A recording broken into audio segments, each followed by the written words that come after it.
மாடி தோட்டத்தில் வெண்டைக்காய். இது வச்சு ஒரு 35 நாளுக்கு மேலே ஆச்சு. இப்போ தான் இந்த அளவுக்கு வந்திருக்கு. 35 நாள் 40 நாளே இருக்கலாம். இப்போ தான் இப்படி வந்திருக்கு பாருங்கள். பூ வந்திருக்கு. நேற்று ஒரு பூ வந்துருந்துச்சு, இன்றைக்கி ஒரு பூ. மொக்கு நிறையா விட்டுருக்கு.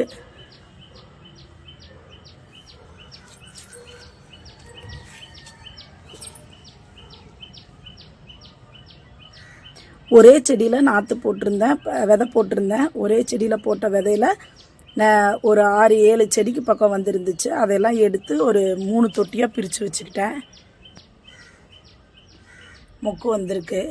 ஒவ்வொன்றிலையும் 4 மொக்கு 5 மொக்கு வந்திருக்கு. நல்ல இலைகளும் ரொம்ப பெருசாக இருக்குது. நீங்களே பாருங்கள். இதிலெல்லாம் பூச்சி தொற்று வராமல் இருக்கணும் அப்படின்னா